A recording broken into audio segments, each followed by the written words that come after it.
முன்னாடி நம்ம சேனலை சப்ஸ்கிரைப் பண்ணிக்கோங்க, மறக்காம பெல் பட்டனையும் ப்ரெஸ் பண்ணிக்கோங்க. இன்னைக்கு நம்ம பார்க்க போகிற ரெசிபி திணை கிச்சடி, ஒரு வெயிட் லாஸ் ரெசிபி. வாங்க எப்படி செய்யலான்னு பார்க்கலாம். ஒரு கடாயில் 2 டேபிள் ஸ்பூன் நல்லெண்ணெய் விட்டுக்கோங்க.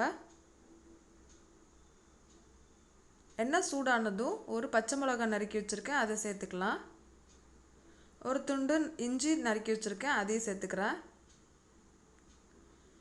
ரெண்டையும் நல்லா வதக்கி விட்டுருங்க. ரெண்டு நல்லா வதங்கினதும் ஒரு பல்லாரி வெங்காயம் நீளமாக கட் பண்ணி வச்சுருக்கேன், அதையும் சேர்த்து நல்லா வதக்கிக்கோங்க. வெங்காயம் நல்லா பொன்னிறமாக மாறணும்.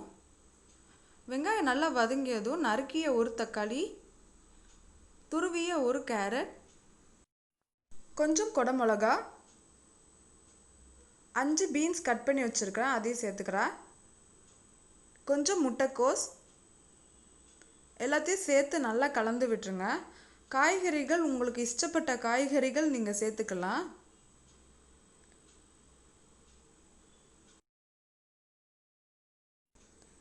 நல்லா கிளறி விட்டுட்டு இந்த கிச்சடிக்கு தேவையான அளவு உப்பு சேர்த்துக்கிறேன். கடுகு உளுந்தம் பருப்பு நான் ஃபஸ்ட்டே போட்டிருக்கணும், மறந்துட்டேன். அதனால இப்போ தனியாக தாளித்து ஊற்றுறேன். நீங்கள் பச்சை மிளகாய் சேர்க்கறதுக்கு முன்னாடியே கடுகு உளுந்தம் பருப்பு சேர்த்து நல்லா தாளித்து விட்டுக்கோங்க.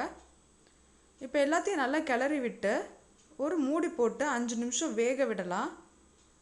காய்கறிகள் நல்லா வெந்துடும். அதுக்காக 5 நிமிஷம் ஆயிடுச்சு. காய்கறிகளும் நல்லா வெந்துருச்சு.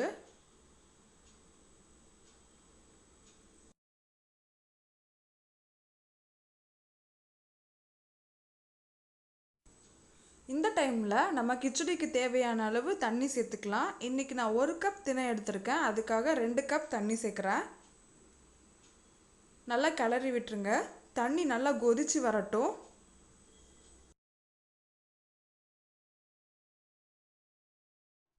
தண்ணி நல்லா கொதிச்சு வந்துச்சு. இந்த டைமில் நம்ம எடுத்துருக்கிற 1 கப் திணையை 4-5 தடவை வாஷ் பண்ணி 15 நிமிஷம் ஊற வச்சு எடுத்துருக்கேன். அதை நல்லா சேர்த்து கலந்து விட்டுருங்க. இதை இப்போ ஒரு மூடி போட்டு 15 நிமிஷம் சிம்லே வேக விட்டு எடுத்துக்கலாம்.